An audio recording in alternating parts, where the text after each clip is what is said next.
Hi, welcome back. It's a special day for us here at Connecting the Dots podcast, where we get to step into the world of science that we haven't actually explored.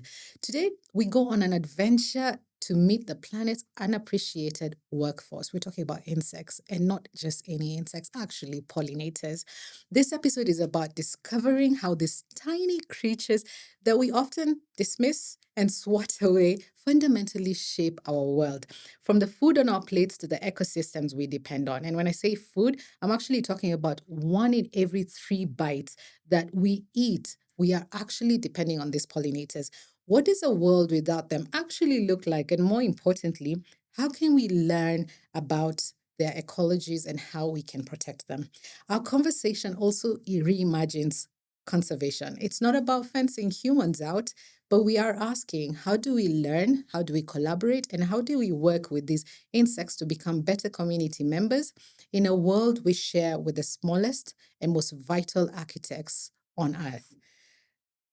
I am joined today by Dr. Dino Martins. Thank you, Dino, for joining us, who is a global figure and a Kenyan entomologist whose work bridges science, conservation, and leadership in African biodiversity research. His field has reshaped our understanding of how pollinators sustain ecosystems, agriculture, and actually just life itself. He's described new species, led major biodiversity initiatives, and was honored as a National Geographic Emerging Explorer. He is also the former director of the Turkana Basin Institute as well as Mpala Research Center. He is currently a researcher. He is currently a research professor at Stony Brook University in the US and chair of the Insect Committee of Nature Kenya and the East African Natural History Society.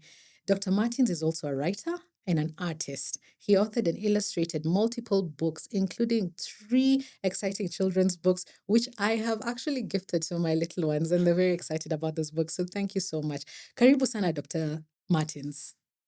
Thank you. Thank you so much. And it's such a pleasure to be here and to be able to talk about insects and share the wonder and curiosity and discovery that anyone and everyone in Kenya should have around them, because we spend our entire lives close to an insect. Even as we're sitting here in the studio, I guarantee you there will be a little ant or a cockroach or somebody hanging out in this room with us. Yeah. And of course, without insects, without nature and biodiversity, there is no Kenya. And if we look at all the diversity of life, millions of species, the vast majority of species we know about are insects. Yeah. So, there are over 1 million described insects. And that is so important because even here in the city of Nairobi, whether it's bees or butterflies or moths or ants, these are things most of us take for granted, but we get a lot of the nutrients in our diet from fruits and vegetables, and all of those are produced thanks to pollinators. Yeah, 80% of the food that we eat is thanks to pollinators. I mean, we couldn't be more excited to discover this world of insects with you. And wondering, growing up as a child, what was your favorite insects? That's a great question. So I grew up in Western Kenya, in Eldoret, in a fairly rural setting. Yeah. And went to school there. It's a farming community. And it was such a privilege to have that support from my school, as well as being surrounded by nature almost constantly. Spent a lot of time both at the school, which was very supportive in terms of looking at nature. My teachers, I still remember them: Mr. Waweru, Mrs. Misoi, Mrs. Scott. Yeah. These were teachers who really encouraged me. I used to bring insects to class: caterpillars or other creatures, chameleons, hedgehogs, snakes, even sometimes. And the teachers, some of them would freak out, but the good thing is they didn't discourage me. And they would always be like, okay, let's read about that. And actually, I've just been writing a book about parasites. And in the book, I talk about some of my early experiences of catching caterpillars that just occurred around the farm and raising them, feeding them, and seeing how they developed. And then one of the caterpillars was parasitized. So it had like these, parasitic wasps emerging from its body in these Yeah. cocoons. It was really, it freaked everyone in the school out. And when I took it to school and people were looking at it and running away and saying, "Ai, hii ni shetani," and we should That's get rid devil of it. Swahili, yeah. But the one of the teachers said, "Look, let's actually observe it and let's try and read about it." And we had a library, which was a great privilege to have. And we went and we looked it up and learned about this. And for me, it was one of those eye-opening moments as a child that when you look at things, you must look beneath the surface. Okay. And I think that's what so much of science is about, Mhm. but it comes out of that deep curiosity we have and a connection with nature as children. So for me, it was very logical growing up to start looking at flowering plants and obviously enjoying watching insects, but then realizing that, well, actually, like those caterpillars, they only fed on a certain kind of creeper, Mhm. or bees visited certain kinds of flowers at certain times of day. And it was like these layers and layers of information were out there all around us. And suddenly I could be the interpreter of that. And that was a very powerful thing. And I'm very grateful to, the community I grew up in, the schools I went to, and working then with, local farmers and communities around Western Kenya and Uganda and other parts of East Africa has really enabled me to make these discoveries. But I find it's actually not just me making the discovery. It's really all of us coming together to make the discovery, especially working with farmers today. I feel like it's more important for the farmers to be able to grasp this knowledge and to connect it with the knowledge they already have, which is tremendous. And then we can actually have a more powerful outcome in terms of, better food, healthier landscapes, more impact in society.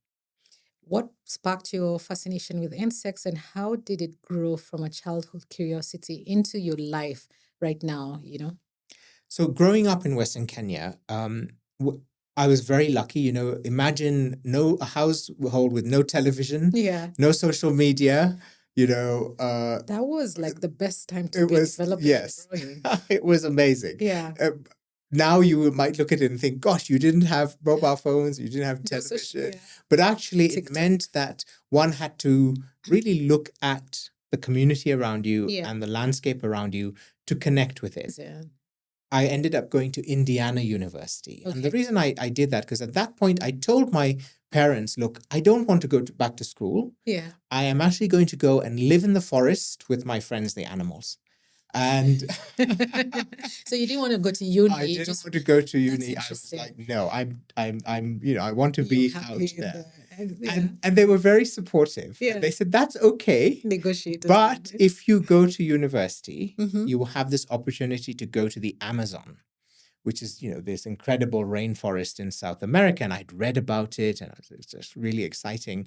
So I did go to university, and Indiana University had this amazing program that worked in the Amazon. There were several centers and a number of professors who mentored me, and off I went at 19. You can imagine, a 19-year-old. Young boy. And I was sent into the deepest Amazon. Yeah. We had, again, no mobile phones, no internet.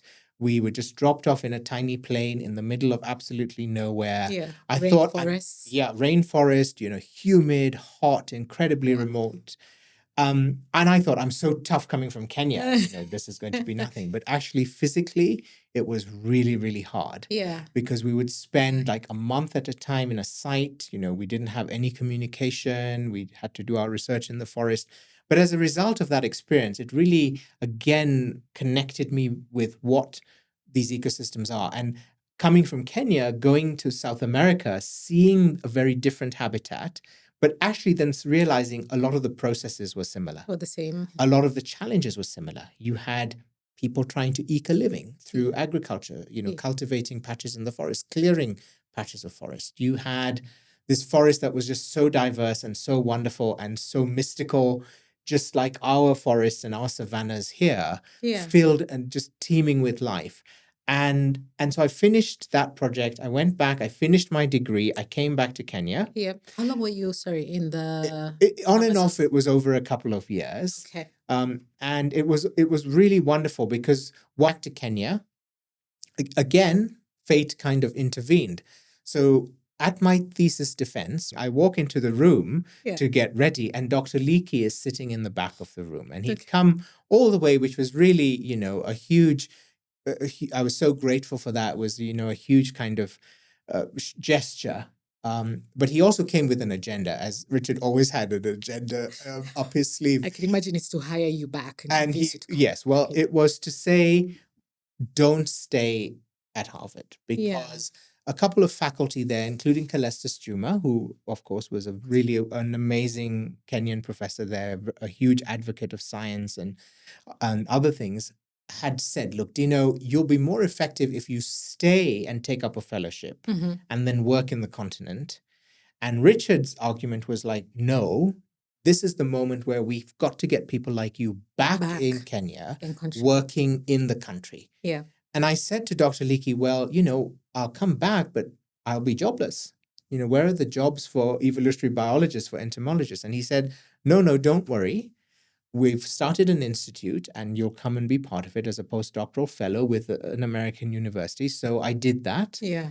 And then, was it a hard decision to make though? It wasn't, because when I came back, what Dr. Leakey did is we flew up in his tiny little plane into northern Kenya, and I was so sick on the flight. We were all crammed together. There was a dog sitting next to me, which I love dogs. So, and the pilot and Richard sitting in the back, and we landed in the middle of absolutely what looked like nowhere. Yeah. And I got out, and after I'd overcome being really sick, walked around, and it had rained in the desert.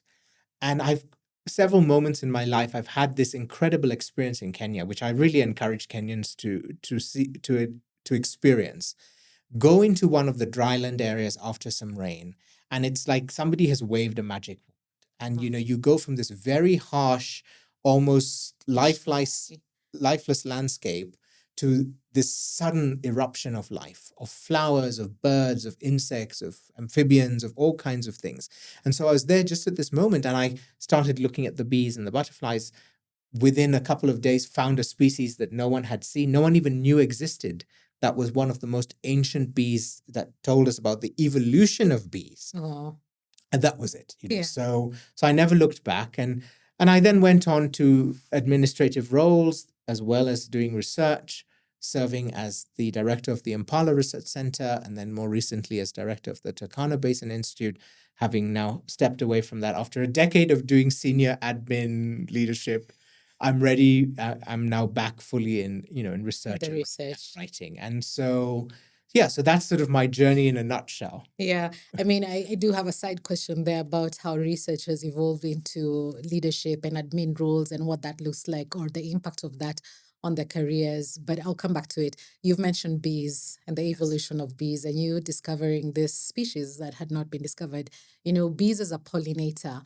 What does life look like if we were not to have bees, or other pollinators for that matter? It's unimaginable not to have bees, because if we think about bees as pollinators and flowering plants, there's about 300,000 species of flowering plants in the world. And today, in Kenya, we grow a lot of crops, coffee, all of the fruits, all of the nuts, macadamia nuts, cashew nuts, mangoes, passion fruit, avocados. A huge part of our economy and our nutrition is dependent on crops that are dependent on bees and other pollinators. So it's 1 in 3 bites of food, but it's also serious economic contribution. If you think about Baringo County, we always imagine it again as a dry place without, a lot of resources. But Baringo is also a place where there's a lot of agriculture in irrigation schemes. And one of the crops they grow are watermelons. Yeah. Watermelons have separate male and female flowers. And it takes over 50 visits by maybe like 20 to 30 different species of bees, all wild bees, carrying up to 3,000 grains of pollen in order to produce that one beautiful watermelon. And we all know as Kenyans, the best watermelons come from those parts of the country, from the hot regions. They taste really good. And part of that flavor is related to the number of pollen grains that are deposited by those bees. So if we think of coffee, such an important crop, supporting millions of livelihoods. Likewise with coffee, the way the coffee flower is designed, when you get the rating of coffee is based on, inside the coffee berry, Mhm. there are two seeds. Those are the coffee beans, which you go to Java House or somewhere, you'll see them, roasting and grinding Roasted. them. Yeah. And when the rating is based on the size and the shape and the color and the intensity of flavor in those two coffee beans, which come out of the coffee berry, Yeah. all of that is directly linked to the pollination. So coffee is pollinated primarily by bees. And again, it depends how many bees came, how much pollen did they carry, did they come at the right time? Did they do the right behavior with the flower? So working with farmers, for example, one of the projects we've had has been on passion fruit, Mhm. another very important crop in Kenya. Yeah. And passion fruit is these big, beautiful, round flowers. It requires hefty bees, these carpenter bees and other big bees to pollinate passion fruit. Working with farmers, we've been able to say, if you look after your landscape, because that bee that visits the passion fruit or the coffee or the watermelon Mhm. also has to feed on other flowers. It Yeah. also needs a landscape. It needs to be not poisoned by pesticides. It needs to be able to nest somewhere. It has to raise its young. So that bee is a connection between the crop and the food we eat, but also with the landscape. And so working with the farmers, that's been my focus, is like, what can we do as simple interventions in a landscape that allows these pollinators to thrive? And when we do that, like we did with passion fruit, we were able to increase yields tenfold. Wow. Which is really great because it means more income for the farmer, but it also means more nutrition for that community and for all of us as Kenyans. Yeah, I mean the country and also the export, the quality of food that we are exporting out of this country.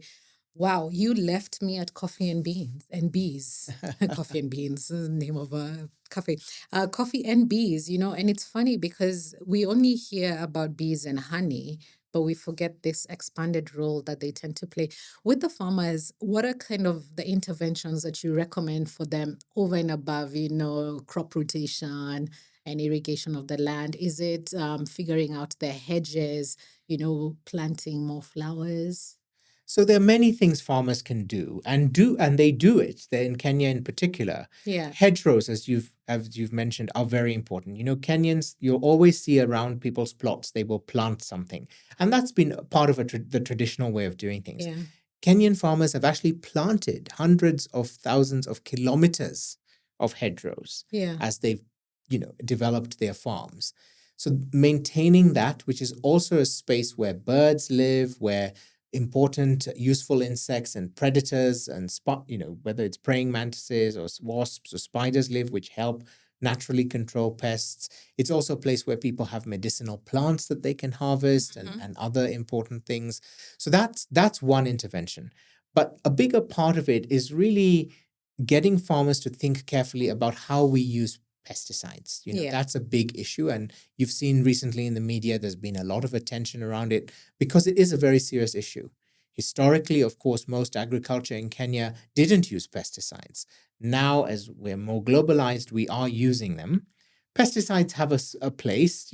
Even though I love insects, I don't advocate for pests, but I do advocate for doing things sensibly. Yeah. And the challenge with the pesticides, having worked on this issue for many years, is Kenya also unfortunately receives pesticides.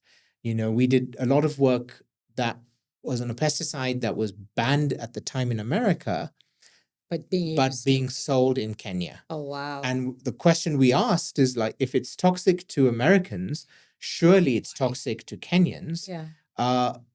And there was a lot of advocacy done by Wildlife Direct, by Dr. Paula Kahumbu, and people working on lions, people working on vultures, people working on fish. And then I was doing work on dragonflies and bees. And that pesticide is 36 times more toxic than DDT to bees. So it's really seriously toxic. So we really have to think, what are we doing? Because in nature, what goes around comes around. Yeah. You spray now, you pay later. Yes. We pump all these chemicals into our water, our soil. They don't go away. Yeah. They stick around, they interact with each other, and they come back into our bodies and into our children and into our, through our food. And we need to be really, really sensible about this. Let's use science to solve problems without destroying the life support system we depend on.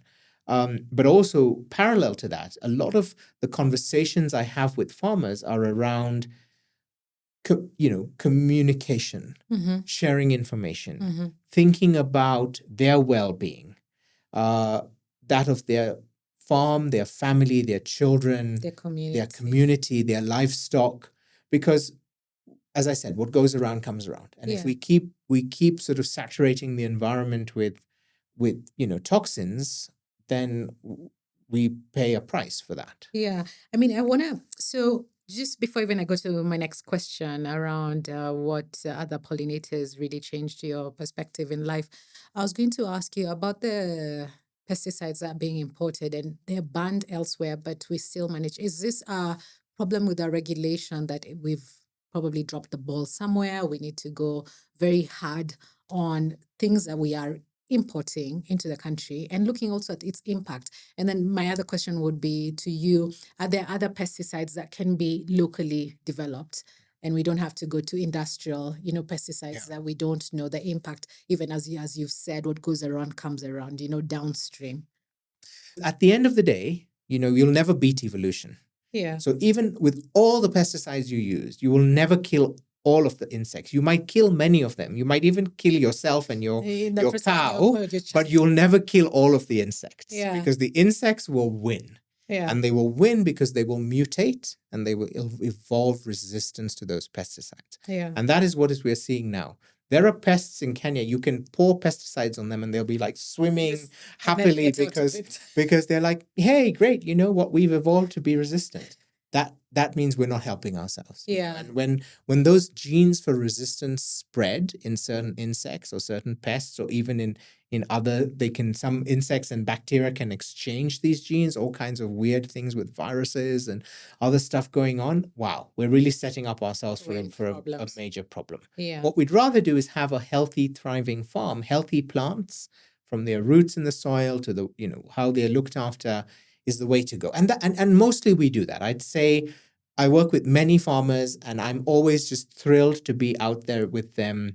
There are farms in the Kerio Valley where I found over 1,000 pollinator species on just one farm. Yeah. And, the mzee who runs that farm, he's so proud of his farm and he looks after it so well. And 1,000 pollinator species on one farm, which is incredible. That's amazing. So we also, I think, have to break our thinking in terms of separating people and nature. We think nature and biodiversity are in national parks and forest reserves. Yes, they're there and they're very important, but nature is actually everywhere. It's around us. See, there's a little insect hovering. It looks like a fruit fly. It's a fruit fly. Yes, yeah. yes. So, that's how we need to think about the world. Yeah. And you're making me so conscious of my environment. Now I'm beginning to, be aware, look around me with intrigue, actually, and curiosity, to the space around us. Can you share one discovery about native pollinators in East Africa that fundamentally shaped your perspective? You've mentioned the 1,000 species in one farm. Throughout your career, what's that one pollinator that blew your mind? I've done a lot of work on hawk moths, which are these amazing pollinators that, they're very famous in among students of evolution because they have these long tongues. Yeah. And they co-evolved very famously with orchids and other plants that also have the anatomy that has mirrored the moth. And it's like this almost an arms race between the moths and the flowers getting longer. Mm-hmm. And one of the things that really blew my mind was when I was working on those moths and no one had actually up to that point had actually observed them in the wild. So I was like this huge privilege to actually see them and photograph them. And I was doing my master's and I started as a standard part of studying pollination, we measure the nectar in plants that produce it. So I was measuring the nectar and I was realizing there's something not right with the nectar here because the nectar was like 0%, 2% sugar in parts of the flower. In other parts of the flower, it was like 20, 30% sugar. What's the standard? Which is what you would expect, 10, 15, Okay. So it turned out the flower was behaving. It was tricking the moth. It was producing nectar, but it was keeping the sweetest nectar out of reach. Yeah, that's So this was really amazing at the time when I found these gradients. And actually my advisor didn't even believe me yeah. until he came and we went to the field together, and it was actually not far from Nairobi. It was at night. We're out, we got these flowers, I dissected them, and I showed him, how we were measuring the nectar, and he was just like, this is remarkable. Yeah. Because it shows that flowers can also be selfish. Yeah. And they can trick pollinators. And they have personalities. And they have a personality as such. And of course, this has come around through evolution. Yeah, beautiful. And the other outcome of that was then one of the important crops that is pollinated by hawk moths is pawpaws, papaya. Mm-hmm. And those are separate male and female trees. And so what was really cool was finding how does the moth sort of behave. It has to be attracted to the male flowers on the male tree, get the pollen, and then at some point it has to get over to the female flower on the female tree and pollinate it. And then as a result, you get your beautiful pawpaw. So seeing that happen was like, wow, there's just, you look at nature and what you see on the surface, you have to look beneath the surface. That was the real, kind of breakthrough for me there. No, I love that example. I mean, if you're to ask me that question, I'm not, I don't study insects, so it would be the butterflies, very close to the hawk moth. And I think we had a chat once about how in Nairobi there was a certain season where you had a breakout of all these beautiful white butterflies, even in traffic. They come to your windscreen and you're like, oh my God, what is happening? Is that common? And what in an urban setting? Where I'm imagining we don't have a lot of the fruit trees. I wish we had fruit trees, in every corner. And maybe with this podcast, we'd hope to encourage people to plant more fruit trees, to plant more flowers as well. What would inspire, such a massive drove of butterflies? And then also, if you can speak to other pollinators like birds, the Great Migration, we hear about birds that move kilometers or miles to other continents. Maybe you can touch a little bit about that and what we can do as well. So that's a wonderful observation. Yes, and we're expecting actually there should be we call them eruptions is the technical term for this. This eruption with an I, IRRUPTIO. Yeah, so it's an eruption is the biological term. And they happen from time to time. They're a phenomenon across Africa. Yeah. And the white butterflies, there's a couple of species involved, but there's one called the brown-veined white or the pioneer white. Mm-hmm. There's also the African migrant butterfly. And what happens is these butterflies occur naturally in the dry lands. And they lay their eggs on a certain group of plants. And when there's been a very long dry period, it appears that the eggs survive, they hatch out, and then there's good rains, and the numbers start increasing exponentially. Yeah. So this is also a feature of many insects. They can increase their numbers very, very, very quickly because they have short life cycles and they can breed really fast. So the butterflies, the caterpillars are feeding, they defoliate these trees, nothing to worry about because, it's part of the system. And eventually they reach these numbers where they've saturated. And now they've got to move because if they stayed there and they laid their eggs there, there's not enough food for them. There's not enough plants for them to take nectar from as adult butterflies. Yeah. So they start moving. And some of these movements can be incredible. With my students, we studied one movement a few years ago, and just over a 10-kilometer transect, we counted over 30 trillion butterflies moving. What? We even have dragonflies who are arriving right now. I saw a few of them in the city. They've been coming up the East African coast. Yeah. And these dragonflies originate in India, not just anywhere in India, in northern India. They fly down across the Indian subcontinent. They go to the Maldives Islands, rest a little bit. They then fly to the Seychelles, rest a little bit there. And then now they're arriving in East Africa. And you're thinking about this journey of thousands of kilometers, an insect that only weighs a couple of grams. Yeah. It's really remarkable. I mean, Dino, the thing that comes to mind right now for me is, how Kenya Airways has a flight path and they show you all these countries we go to. And I'm like, I don't know if this exists somewhere, but it would be beautiful to have that for the butterflies, for the birds, because this is information even I didn't know about. Yeah. All we hear is, I know about birds, I know how Kenya has amazing bird life, and also with the butterflies. And we all know it goes north, it goes to Europe or the Yeah. UK. I've never heard the Southeast It goes south, Asia, it goes east and west. Latin There are, America. yes, there are species that across the ocean in every direction. I mean, you've reminded me that, in our research board about you and the work that you've done, and us uncovering how insects, pollinators teach us about collaboration, teach us about Yeah. connectedness. I really like your point right now about what happens in India in the environment will either kill the insects, or maybe I imagine even bringing it across. When we talk about the pesticides, and because we're in the business of connecting the dots, I can only imagine if we introduce a genetic mutation into a species or butterfly here, and they go to the UK or Europe, maybe the impact on food and the pollination process, impacting on the yields, as you've talked about. Yeah. So I want to ask you a quick question too, actually. The first one is on the media, and then I want us to come back to climate change and the repercussion on food security.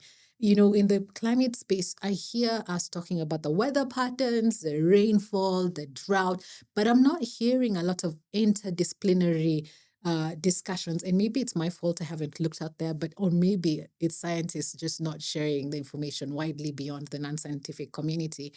But let me ask you quickly. We've talked about the media, and you gave the example about when pesticides was, rampant, the discussions on pesticide use or not to use. Very recently, ants were also in the media. Yes. Can you talk a little bit about that? Because Yeah. it's very interesting to us. Yes, Kenyan ants have gone sort of viral on the internet, and Were they Kenyan ants? they were Kenyan ants that were being caught at the ant queens were Big found in things. the airport being smuggled out. Now, obviously, it's illegal and it's wrong and it's not ecologically sustainable, but it also raises a bigger question. I think it's driven by people are yearning species. They are changing the structure of the ecosystem. They are creating their nests, help create drainage. They make sure water doesn't flood. Yeah, It okay. percolates into the soil. They disperse seeds. They eat seeds, but they also help disperse seeds. They themselves are part of this nutrient cycle. And so many other species of birds and animals feed on them, including endangered animals like the pangolins. Yes. The harvester ant is an important part of their diet. So when you take the young queens out of the landscape, you're potentially depriving all of these processes from happening. And grasslands support wildlife and support livestock. So, if we're enjoying our cup of chai in the morning, we should say thank you to the ants, because that milk in that cow is the result of grass it fed on, and the seeds of those grasses were carried by the harvester ants. So we really need to understand those connections. And I do want to say a huge kudos and congratulations to KWS for taking this seriously. It's the first time anywhere in the world that a state agency has prosecuted and actually followed up on a case to fight for ants and for them to be protected. And I've been really amazed to see that, because it means we're now starting to look at both protecting our big animals, but also our small animals, which are just as important. Right. I mean, and when we talk about conservation, often we talk about the big ones, the rhinos and the elephants, like you rightly said, and the tusks for the elephants are being smuggled out. So the work by KWS was actually, I think, very nice to see, even as a Kenyan. But I do have to say that instances like that get me very excited, because we begin to learn about our environment above and beyond what we know. Like you said, it's always digging down into the layers of everything. We know about ants, but who knew about the harvester ants? Who knew about this historic, biblical Connection. insect and the connection? Like, clearly we are connecting the dots, because we're looking at Bible stories and science in 2026 vis-a-vis maybe even before Christ's period. Dino, very quickly, climate change, food security, rainy relationship, and the impact to our insects and pollinators. Yes, so thank you. Insects are very affected by climate change. East Africa, most of Kenya is a seasonal environment. One of the worrying things we're seeing, like the rains came earlier than they were expected. Then they stopped, then they started again. So this erratic pattern affects insects because insects have tuned their biology. They've evolved very precise life cycles and emergent times and developing at certain times, feeding at certain times. So it can be very disruptive. The flip side of it is, I will say, insects have been around for a long time. So they have, as a group, survived a lot of change. They've existed on the planet when it was much hotter, when it was cooler. They've survived all the mass extinctions that have happened several times. I see. So insects will survive. The question is the diversity and abundance of insects that we really depend on. And we need that for our food, for our soil, for our air, for our water, integrated in every system we depend on. That is being challenged. The good news is most of Kenya still has incredible diversity, incredible abundance, and incredible resilience of insect life. But what we do on our farms, in our gardens, in our cities will impact them. But for now, we still have that resilience because we have enough space and we have enough insects. There are parts of the country where I have noticed they've started disappearing because you have some places where now so much natural vegetation has been cleared or so many pesticides have been used for so long that it's just crossed a threshold. But those tend to be very localized. Luckily, in Kenya, we've not yet seen the declines that we see, for example, in Europe or other parts of the world where they've really lost a lot of their insects. People are talking about 80-90% of the insects are missing. Here, as you know, when it rains, immediately what do you see? All these, flying termite, alates, all these ants coming out, all the beetles and everything landing on you, the caterpillars. And that's wonderful because it means the city, even of Nairobi, with all its chaos, is still like a hub of insect life. You cannot resilient. defeat them yet. Yeah. However, those of us working on insects like butterflies have noticed for the first time in the last couple of years, butterflies dying from heat, just like heat stroke. Yeah. Because they emerge and they're in perfectly good shape and then suddenly they drop dead. And we think it's related to heat. Now, the challenge is we have to do a lot more research. And the good thing is there are young scientists working on this. Not enough. Yeah. But we need to really, dissect this and understand it. But insects will survive. I mean, I'm always the optimist and we may not, but the insects will survive. I mean, and you're right. And maybe another connection of dots is, we talk about in women's health, mothers who are pregnant dying from heat stroke with the whole climate change, and just hearing about some of the butterflies that are impacted, some due to heat strokes, others due to something else. On this note, what practical things can people do? We talked about Nairobi in its concrete jungle-ness. To contribute to protecting insects and our pollinators and the ecosystem in general. So Nairobi and Kenya is a wonderful place to connect with biodiversity. So there's a lot you can do. But the first thing I'd say is go out there, experience nature, join Nature Kenya, go on one of the insect walks or the bird walks or the plant walks or the amphibian walks. Even there's a Samaki working group. There's a group working, the Herpetofauna group, who work on amphibians and reptiles. It's a membership organization. Everybody's welcome. You get to go out into the field with people who really know about what they're looking at. You get to meet, amazing guides and local communities. So the first thing I'd say is go and experience nature. The city, there's hundreds of species of birds. We've got this incredible national park. We have all these public green spaces from Karura Forest to City Park to the Ngong Road Forest or Lulua Forest. There's nature everywhere we look around us in Nairobi.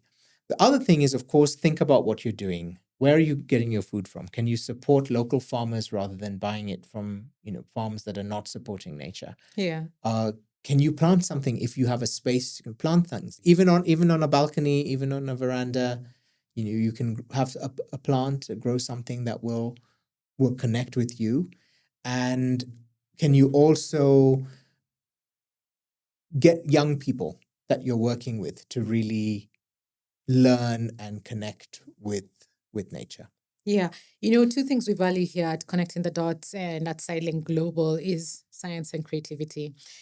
For us, art, literature, and science, and also storytelling are deeply connected. They're both ways for us to understand the world. You've also combined art and science in your work. And could you tell us just a little bit briefly about what you've done and all your sketches and the books that you've put together? So it's been so interesting. I started out doing more art and sketching and drawing just because that was one of the things I loved doing.